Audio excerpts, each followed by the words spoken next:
Aqui, achei. Falei que ia esfoliar, eu achei. E a minha ocupação, irmão, é com a palavra de Deus. Tirando o meu trabalho e os meus estudos e os meus cursos, o meu final de semana é assim: me alegrar com Deus. Eu só me divirto se Deus estiver do meu lado. Esse negócio de eu sair sozinho pro parque, de eu sair sozinho pro circo, de eu sair sozinho pra praia, de eu sair sozinho pro shopping, de eu sair sozinho pro cotidiano e não levar Deus comigo, levar Deus é levar a sua palavra. Estou todo errado. É o que muita gente está acontecendo. Por isso que está aí aumentando a imoralidade, a abominação, o incesto e a confusão anormal animal. A imoralidade. O certo passando a ser errado. Deus mandou escrever que se os tais cometessem tais pecados, iam ser queimados no fogo do inferno 2 vezes mais.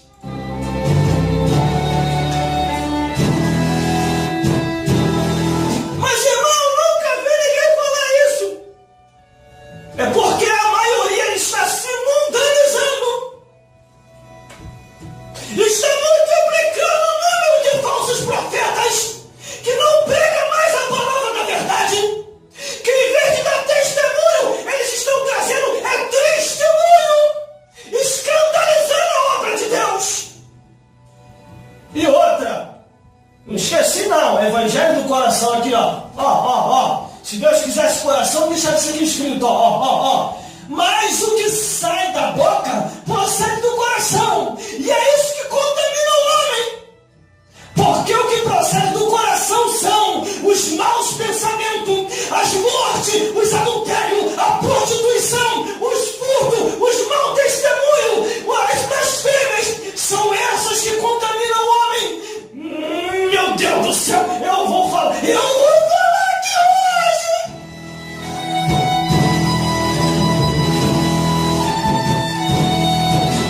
Aí outro fala assim: irmão, essas coisas aí expandem o pecador. Para de falar esse negócio. Para de falar, né? O teu pecado está aparecendo. A palavra te achou. A palavra está te enquadrando, né? Porque a Bíblia diz: vai ficar de fora os cães, os feiticeiros, os adúlteros, os fornicários, os que amam a mentira, os que vivem na bebedice e todos aqueles que distorcem a palavra de Deus. O que espanta é o pecado e o diabo. O pecado e o diabo, quando ouvem a palavra de Deus, eles se espantam. E o diabo se manda para o inferno, os demônios se mandam também. E aonde houver pecado, a pessoa se arrepende e volta a andar no caminho reto da justiça, do lado do Deus que fez o céu e a terra. Meu Deus do céu, vou entregar, irmão, tudo dia aqui hoje. Não vou levar nada para casa. Entendeu? Vou falar tudo. Irmão, isso aí é antiético. O irmão não fez teologia, não? Vem algo assim. Irmão não fez teologia, não? Irmão não estudou, não? Meu Deus do céu. O que eu falo aqui, irmão, não precisa de teologia. O que eu falo aqui precisa de sinceridade com Deus. Você é falso. Você é falso com o Criador. Vem com a falsidade de amor. Não, eu amo o próximo. Vou pregar sobre o amor. Você é falso. Porque você sabe da verdade e não fala a verdade. Um ano inteiro na sua igreja. E só tem o evangelho do amor, do dízimo, da oferta e da campanha da porta escancarada. Mas na pregação do evangelho, pregação profética não tem. Ainda diz assim para os teus subordinados: cuidado quem vocês vão trazer aqui para pregar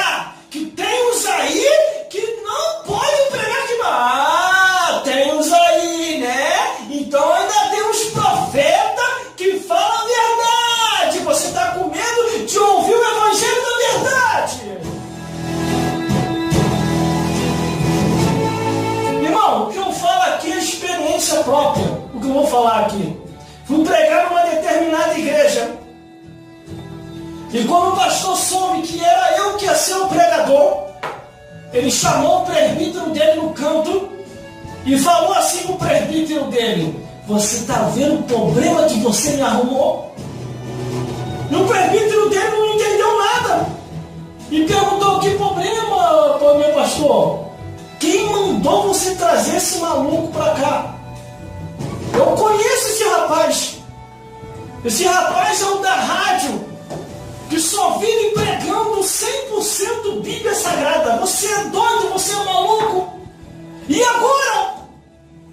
Eu falei: mas pastor, eu pensei que você amava a verdade. O presbítero falou para o pastor dele: olha, eu vou te dar um conselho. Da próxima vez que você trouxer alguém aqui, o pastor dele ameaçou ele: da próxima vez que você trouxer alguém aqui e não me falar quem é a pessoa, eu vou te colocar no banco 1 ano. Queria excluir até ele.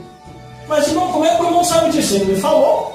Aí na hora da oportunidade, vamos ouvir o pregador. Antes de ouvir o pregador, esse pastor me chamou no particular e falou assim para mim: meu jovem, você sabe que aqui a gente gosta da verdade, né?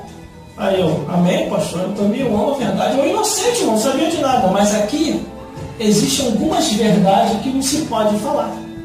Aí ele trouxe a lista dos 10 mandamentos daquilo que não pode falar. E eu não tinha conhecido esses 10 mandamentos ainda. E era tudo que eu pregava, irmão. E era tudo que eu prego e falo até hoje, o que está escrito. E eu me senti encurralado ali. Eu orei a Deus numa questão de segundos e Deus falou comigo: meu servo. Deus falou assim, nitidamente comigo: meu servo, fala tudo que eu coloquei em teu coração. Aí eu falei: Deus, tudo que o Senhor colocou é o que está nos 10 mandamentos dele. Tu não pode pregar, como é que eu vou fazer? Eu vou te dar a estratégia.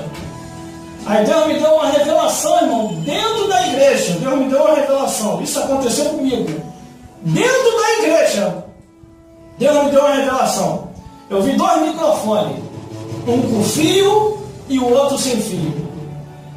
Aí Deus falou comigo assim: ó, pede um microfone sem fio e desce e fica lá embaixo. Você vai entregar tudinho aqui hoje.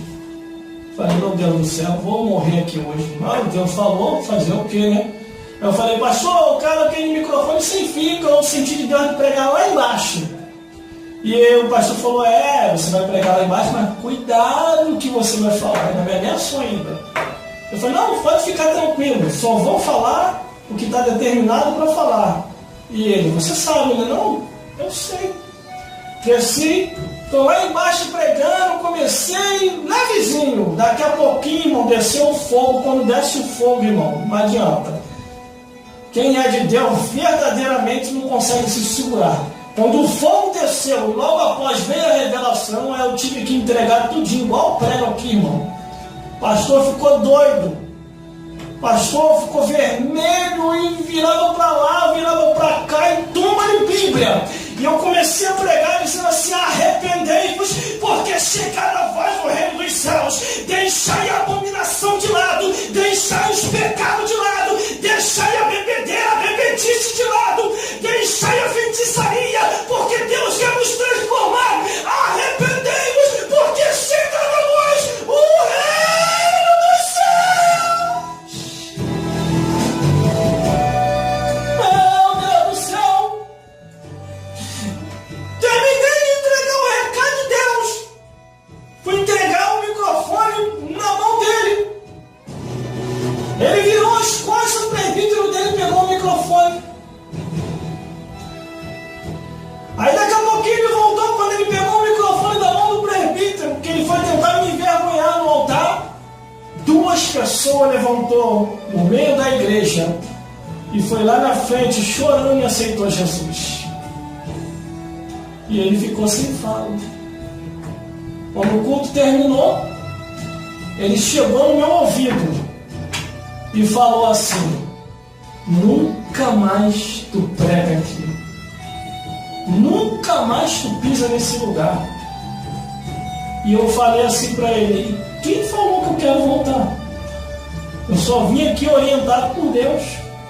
O que tinha que fazer por Deus aqui eu já fiz. Tchau, tchau, e ó, fui embora. Tempos depois depois eu fiquei sabendo que aquela igreja fechou. Sabe por causa de quê? O pecado, irmão, só vai permanecer em determinados lugares por pouco tempo, não é por muito tempo. Quando a Bíblia diz guarde o seu testemunho e o busque de todo o coração, é para você guardar. É para você fazer a diferença e ganhar alma. E outro detalhe importante que eu vou falar aqui agora, não posso nem deixar de falar isso, eu tenho que falar. Tem muita gente que fala assim, vou abrir uma igreja. Estou no caminho certo, vou abrir uma igreja. Pequenas igrejas, grande negócio. Se ilude não, hein? Você abrir igreja é você lidar com vidas. Porque tem muita gente que está abrindo igreja com intenção do lado financeiro, mas se esquece que está lidando com vidas. E outra, pior ainda que eu vou falar aqui, para aqueles que abrem igreja com essa intenção de avareza no coração, pior ainda para você. Você saiba de uma coisa, que quando você abre uma igreja e você começa a lidar com vidas, automaticamente você arrumou guerra com o inferno. Satanás e os demônios vai fazer de tudo para te derrubar você, a sua família e fechar a tua igreja. Agora, se você abrir na direção de Deus, tudo vai dar bem, tudo vai prosperar. Mas não abra com essa intenção de avareza, porque Deus não quer assim. Porque a Bíblia diz, é de quem pelo qual veio o escândalo. Era melhor que essa pessoa não tivesse nem nascido. Quando Judas Iscariote entrega a Jesus, Jesus fala, ai de quem pelo qual o Filho do Homem é entregue. Era melhor que essa pessoa não tivesse nem nascido. Imagina. Por isso vigia. Medite na palavra de Deus. Olha os homens que fizeram uma diferença e Deus os honrou grandemente. Abel ofereceu a Deus a sua melhor oferta e Deus se agradara. Enoque, Deus se agradou tanto de Enoque que o transladara vivo. Enoque não viu a morte. E assim também aconteceu com Elias. Elias agradou tanto o Criador que Deus... Elias agradou tanto o Criador que Deus levou Elias vivo para os céus. Elias também não provou a morte, assim como Enoque.